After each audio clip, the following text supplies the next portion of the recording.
Gimel and Bais on the bottom. Just a few words before the new page. See that? 53b.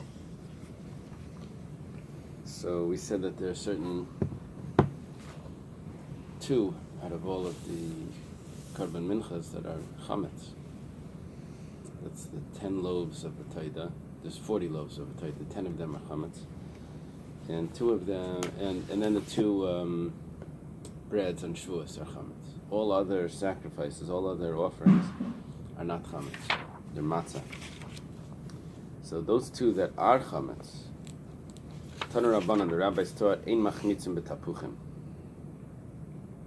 You can't use fruit juice, which is actually, this is apples.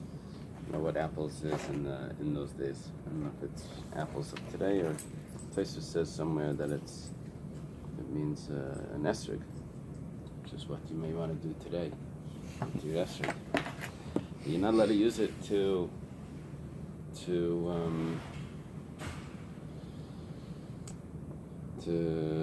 what's it called? Not ferment. To as a yeast, as an agent, a leavening agent. Rabbi ben Gamliel says that you can. I was in Australia, so I went to a bakery once, and it was a bakery that was getting a hechsher. It's one of these bakeries. They had these healthy breads that they just as fresh a week later as they are, like this. So I said, "What do you use to leaven it?" No, it just happens to be. It was like these 5 pound, 10 pound, like these. They said, "Okay, we have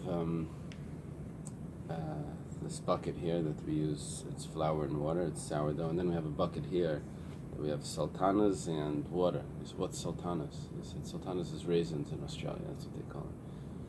I said, "Raisin water," and they said, so then we mix them together, and then raisin water sounds like a problem. It wasn't Jewish. They weren't Jewish. Grapes. Yeah, so I remember calling. It was Erev Shabbos. People were using this bread. Called up Rabbi Levin in Melbourne. So I don't know if this is okay. He's like, "Yeah, it's a problem. Can't use that wine." But then we used to make grape juice at home here. So we just threw it for Shabbos. The kids would take grapes and put it through the juicer. Use it for Shabbos. So the peels, you have so many peels, what do you do with it? So we left it in water, and my wife would put it in the sourdough, and it works. Naturally it works. It does ferment. It adds to the Interesting. You have like little pieces of grape peels in it. So there's a machlekes here. Are you allowed to use this for the karban? So the Tanna Kama says that you're not allowed to, but Rabbi Chanina ben Gamliel says that you are. Rav Kana Masila Rabbi Chanina ben Shadi, and that would be a common issue. They're both Chanina. Rabbi Gamliel had a son Chanina, or it could be Rabbi Chanina ben Shadi, the famous person that was killed by the Romans, the father-in-law of Reb Meir. He says that he's the one that says that you're allowed to use the tapuchin. Kaman Azla had the Tanan, according to whom, we don't care which one it is right now. It's just, but according to which opinion would it go? The Mishnah, tapuach sherisku v'nasna b'teicha yisa v'chimtza. Let's say you took an apple. You shredded it. You need to explain a little bit more. What do you mean you're not allowed to make chametz with this fruit? Yeah, we're not talking about that like a Pesach issue. Right. We're talking about that these loaves need to be leavened. Okay.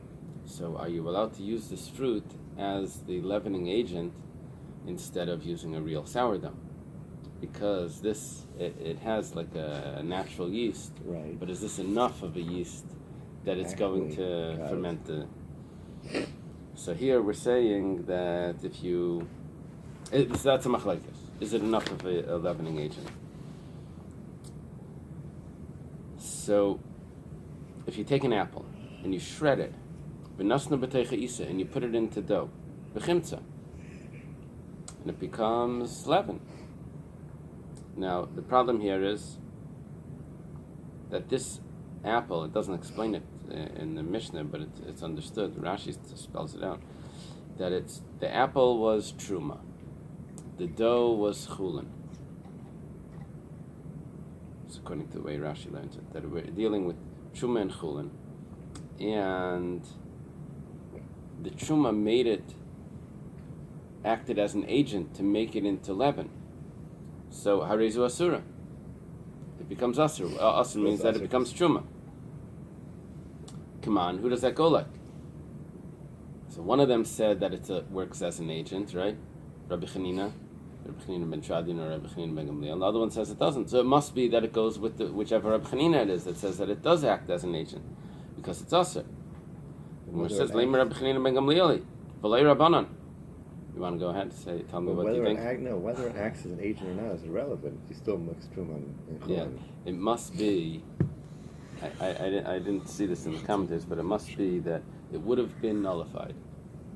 But because it's Truma is 1 in 100. 1 in 100. But because of the agent, because of the fact that it's a catalyst for a much larger thing, so it would have a different issue. Got it. That's what I'm assuming.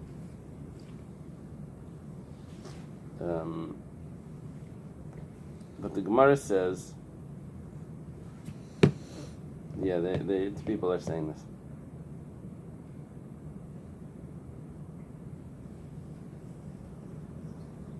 They're bringing from a Sefer Habina. No. Bring this from.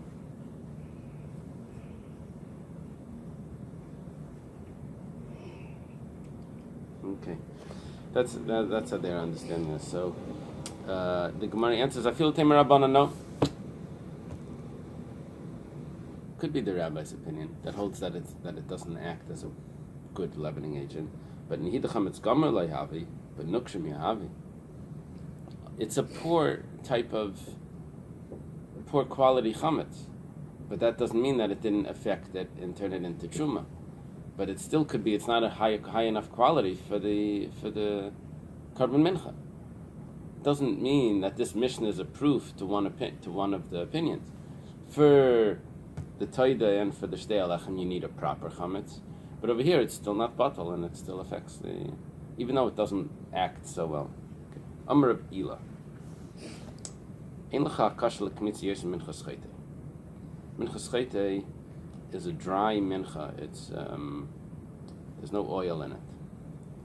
And what Rabbi Eily is saying is that it's very hard to do kmitza because when you squeeze like a pile of flour or sand and you move your fingers, you're going to drop out some pieces when you squeeze it tightly. Mm-hmm. So it's going to be missing. So he says that's very difficult. Rabbi Yitzchak bar Avdimi minchas chayte megavle b'mayim ukshera. So it's not a problem because what you can do is you can mix it with water, even though it's a dry mincha, but it's dry from oil, but you can mix water in.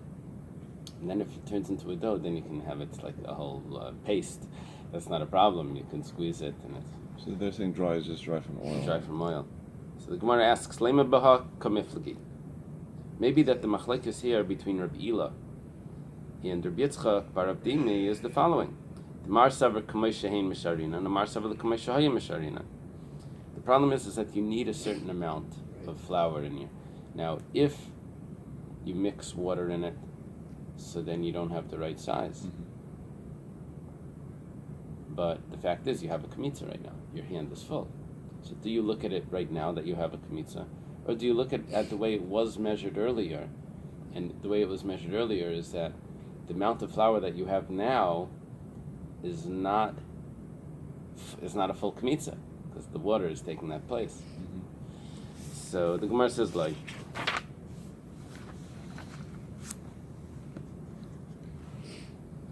no, that's not the machlaikas. Kuli alma kamei shehein misharinan. Everyone holds that you go by the way it was. Actually, kamei shehein means the way it is, and that there would be no problem with the water that's in it now, because now you have a full kmitza, even with the water. You measure it now, and you have it's full. What is the machlaikas? And this is the machlaikas. The mar savar, one of them holds my chareva mishamen. What does it mean dry? It means dry from oil. The other one holds that it's dry from everything, including water. This is right after Simchas Torah when you say you're dry. So what does that mean? The guy says, the police pulls him over. He says, when's the last time you had a drink? He said, well, I had a cup of coffee a few minutes ago. It's like, that's not what I mean. So, okay. Tanan Hassan. It's taught over there, going back to how do we measure things? Are we measuring it the way that it was in originally, or do we measure it how it is now? It says, Basar Egal Shenispach, Ubasar Zakena Shenismayach.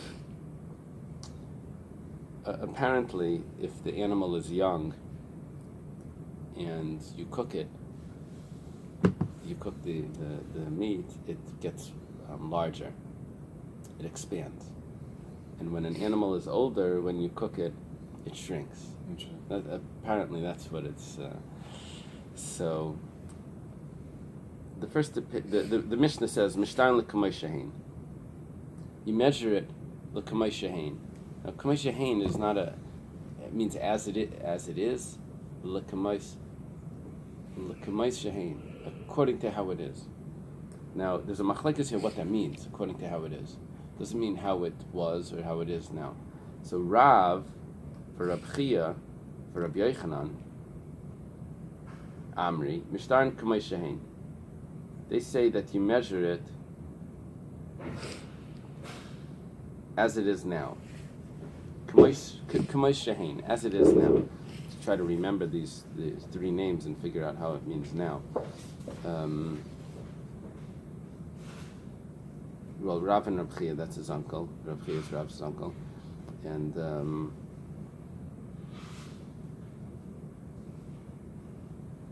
Rabbi Yochanan is in Tveria. He's slightly later. Actually, Rav and Rabbi Yochanan in the same generation. Rab Chia would have been a little earlier. So he was senior. Shmuel. Rav Chia is senior? Rav Chia is senior to the... Why are they put in the middle? I don't know. That's a good question. It's a very good question.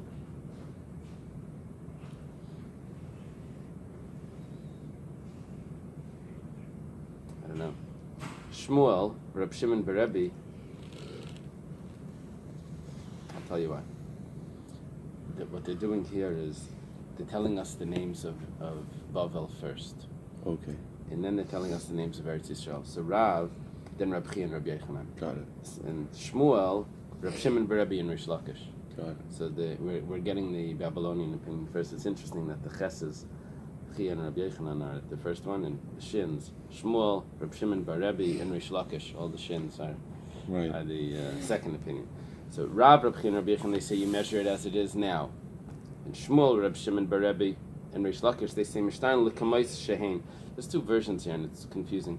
Either l'kamay shahin means as it was, or you have to change the version that it's l'kamay shahaya, which means as it was. Either way, it means as it was. In English, it's easier. So, what's going to happen here? We're dealing with a measurement of food that would be tamei if it's the size of an egg. Oh, so it's the tamei already. Okay. And there's two opinions if it means it itself becomes tamei, or if it means it can give over tumah to something else if it's the size of an egg. So originally it was the size if it was an older one, or it was not the size if it was the younger one. But right now the younger one is the size and the older one is not. Go ahead. So do you look at it as it was, and this is really what it is, it just shriveled up, the older one? Or do you look at it that right now, look, the fact is, it's not the size, or the fact is it is the size? Okay, so it's machlekes what the pshat is in that Mishnah. Meisvei, Gemara's a question. Basar ha'egel. Shloi haya by kashir. You have a young animal that was not the right size, that was not the size of an egg. Betafach, and it swelled. Va'amad al kashir, and now it is the size. So tahar l'sha'avar v'tamim mikana lahaba. So, in the past it was tahar, but now it's tamei. And this is a little bit of a problem, because if you say that now it's tamei because now it's the size, that means that you don't measure it from the way It was. that it was. It's tamei now. We're saying that it's tamei now. You're saying that it's tamei now. That means, but before it wasn't the size. And if that's the main thing, then you look at it. So it's a question on Rish Lakish and Shmuel and Reb Shimon bar Rebbe that say that you go by the way it was. So the Gemara answers, it's not a real question, because really you do go by the way that it was. So what does it mean that it's tamei here? It's midirabanan. It's all rabbinical. It's just a decree. It's not a real tumah. Gemara says, if that's the case, that it's only midirabanan, let's look at the end of this Mishnah. V'chein bepigel, v'chein b'naiser. The same thing applies to pigel and naiser. That if someone eats a kazayas of pigel, it's karis. The same as with naiser. Now we have a problem. If you say that this is the real law, and it's deraisa, this is a biblical law, so hainadika pigel v'naiser. Then we understand what it means that by pigel and naiser, he incurs the punishment of karis by eating a kazayas of it, and it's the right size. Aliyamrit derabanan. But if we say that it's only a derabanan, pigel v'naiser b'derabanan miyika, is there a punishment of karis by pigel miderabanan? There's no punishment. There's no kares by any midrabanan. Right.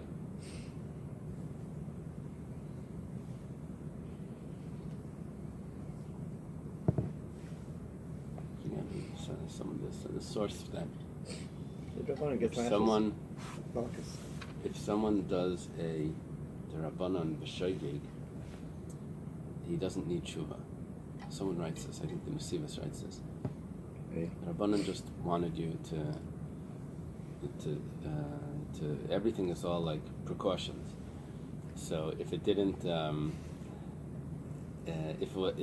you're not allowed to violate a derabanan on purpose. But b'shegig, it doesn't mean that you need tshuva. That's someone writes this. See, it makes sense. So here, there's if it's all derabanan, there's no kares. So even if it's on purpose.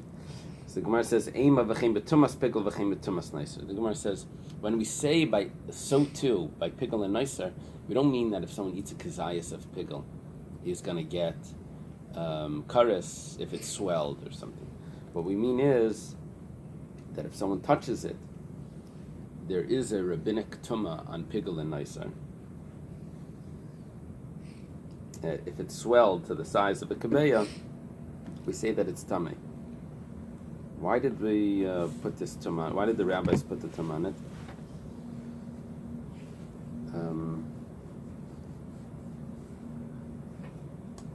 Apparently, the laws of tumah were very strict to the kohanim. So in order so people should avoid pigel and neiser, they put the laws of tumah on it as well, because that was something that they really kept. You follow? It's like minhagim in Chabad, it's like much more strict than so it has to do with that there was a rabbinic tumah that was put on it. Okay. Now the Gemara explains. Salkadai Chamina could have entered your mind. Hayol v'tumas pigel v'tumas neiser derabanan. Hayi kuli hay b'derabanan layav derabanan. You would say that since the whole thing is only rabbinic, and then we're going to say that the whole tumah of pigel and neiser is only rabbinic, and then we're going to say that we're going to add on to it the tumah of something that swelled, which we said was also rabbinic, that they wouldn't have done. Kamash Malan, that they do that as well. That's what the Mishnah would be telling us. Okay. Tashma. Come and listen.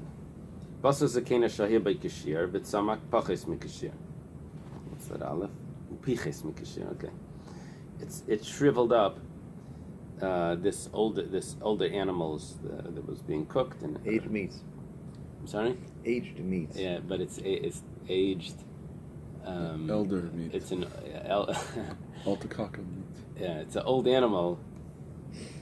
Oh, that's what it is. Yeah, apparently that's what it means, and it shrivels up. Although it could be that it means the way you're saying it also, but the commentaries that I looked at didn't say that. Okay, whatever it is, it used to be the size, and now it's less than the shear. So it says tamei l'sha'avar. When it was the size of an egg, it can contract tama and tar mikan lahaba, but it's pure from now on because it doesn't have the size. So according to the opinion that says that you look at it now.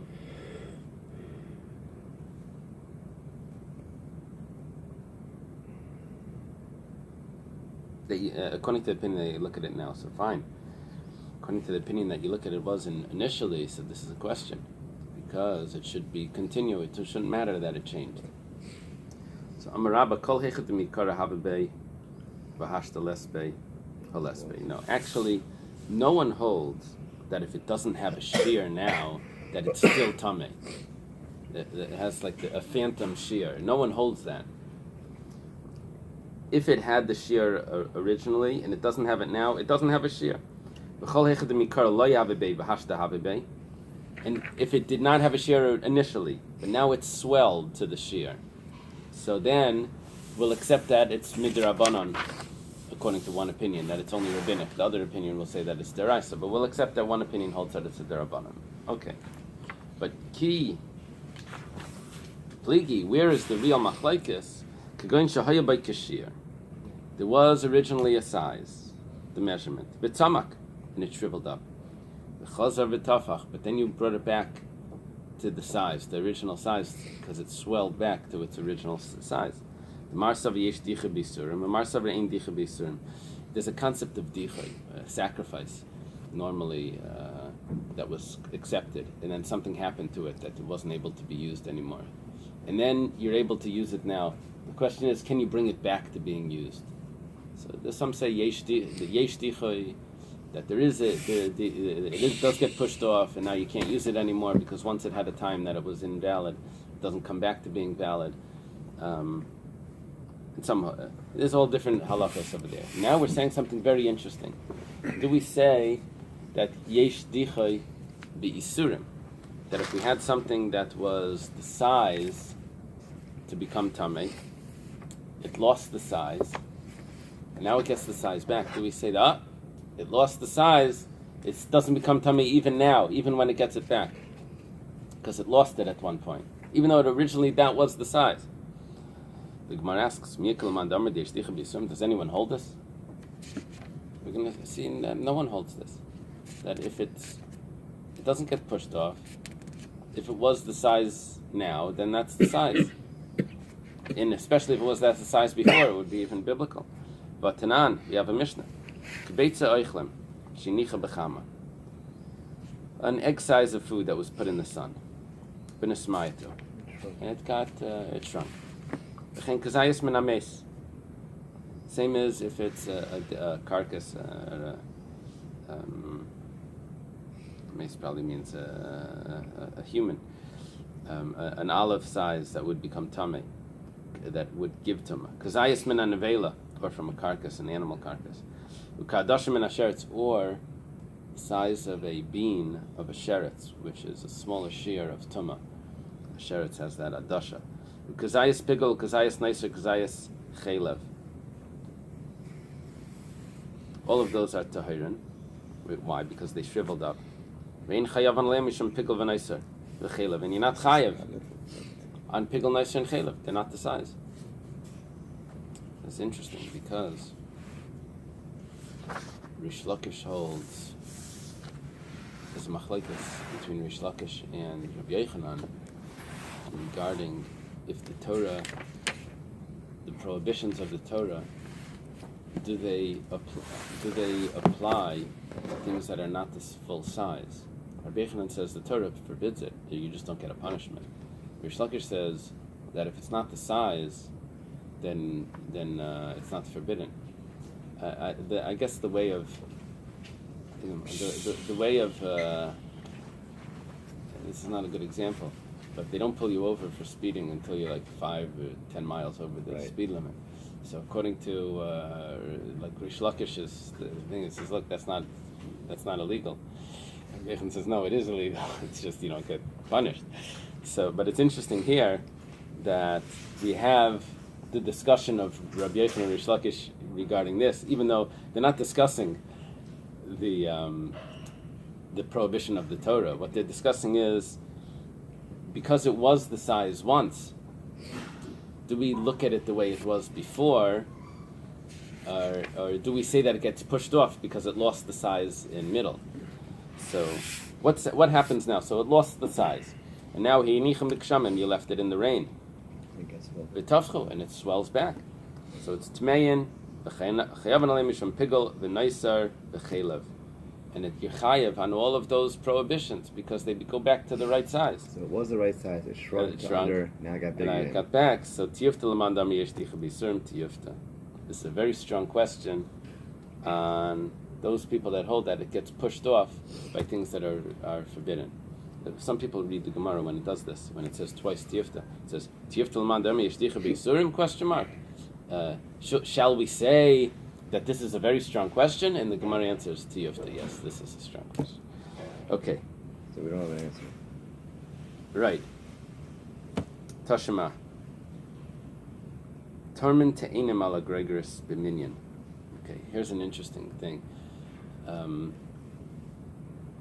Figs, they would dry them out, and when they dry, they're shriveled up to less than half the size.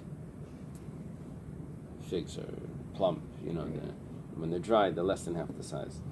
So, if the Mishnah starts off with truma, but we assume that it's talking about meiser. Tarmin means you remove from it, but it could be referring to meiser as well. That means taking out some of these figs from a group of groigers, of dried figs. So how do you do that? Some of them are very plump, and some of them are dried and shriveled. So it says that you take by number, not by size. You take by number if you're taking fresh figs from dried figs. So in other words, you're going to be giving more to meiser because you're taking 10 fresh figs, let's say, out of 100 of all the figs, of all the dried figs. Now, shahayu, it's supposed to be.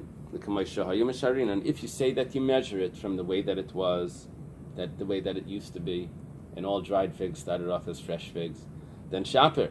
Then what you're doing is correct because they're all the same. They all were the same size. But if you look at it as it is now, you're giving too much. Now, that's a slight problem. Why? Because Hamarbe b'maisris utanan, it says, and it was taught in the Mishnah. It's supposed to be Tanya. It was taught in the Brisa. Hamarbe b'maisris, someone that gives too much maisris. So pereisa misukanim. All the fruits that he has are all fixed. You gave enough. You gave more than enough. However, maisreis of mikol kalam, the meiser, you see what he did was he gave 10. He really only needed to give 5. Because you look at it as it is now. So 5 of them acted as meiser, and 5 of them, meiser wasn't taken from those 5. They were given entirely, but they weren't separated. Those 5 are like in between being fixed by being in the pile, and here they're just given over, and that's not considered meiser. That you didn't remove anything from those 5.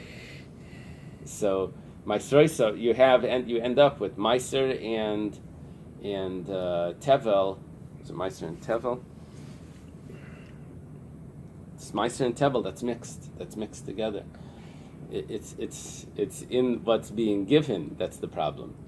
So that's going to be a problem if you say you view it now. The way the Mishnah says that you have to take by number. It's a problem. So elamai l'kamay shehein. So we have to say that you have to measure it the way it was originally. And therefore, by number makes sense. They were all originally fresh figs, so it's 10 out of 100 is perfect. A maseifa, if that's the case, then let's say the end of the Mishnah. The Mishnah gives us both options. You're taking fresh figs on dried figs, and now what if you're doing it the other way? It says groiger salteinim. If you're taking dried figs for meiser, and you're giving the dried figs in place of the fresh figs, because you have a whole bunch of fresh figs, and you have some dried figs, and you're taking the dried figs and you're giving them to the Levi. B'mida, that you have to do by measurement, which is normally a volume measurement.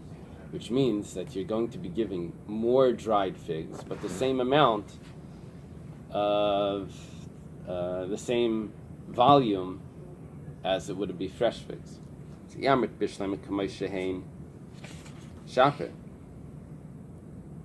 If you measure it as it is now, then fine, it's the same volume. But we didn't say that.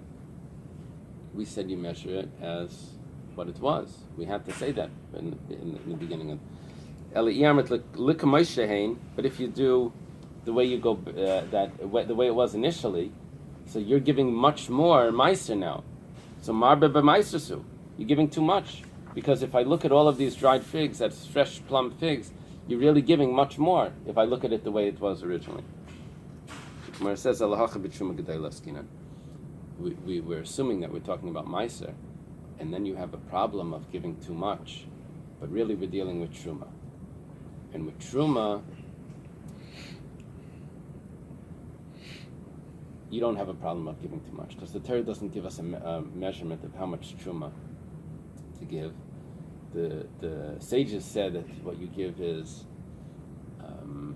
a generous person gives 1 out of 40, an average person gives 1 out of 50, and the word truma actually is made up of trei mimeya, 2 out of 100. Trei is 2 and meya, so the word truma tells you that's the average. Or a stingy person gives 1 out of 60. So, but that's just a rabbinical. That's just a rabbinical amount that they said. How much am I supposed to give? They say, okay, well these are the amounts. But really, biblically, you can give much more. So, you can give much more. So what are we doing here? We're telling you to give more. So, v'reisha ba'ayin yafa, v'seifa ba'ayin yafa. When you're giving fresh figs, we tell you to give by number. So you give more, because it takes up more space. So we tell you to give by number. When you're giving dried figs, we tell you to give by size, by volume. So each one, you're just giving more generous. That's the way they decided. If that's the case, so let's say the end. Rabbi Yosi says, Abba, my father, my father would take 10 groigers, 10 dried figs, out of 90 fresh figs. He had a more lenient opinion. You can take even the dried figs by number. Now the problem is here that he's taking 10 from 90 and he's leaving 90. That means he's dealing with meiser. He's not dealing with truma. So we had the way we resolved this issue of what we look at, the past or the present, is by saying that, it's not a problem because we're dealing with truma. But then he says, no, my father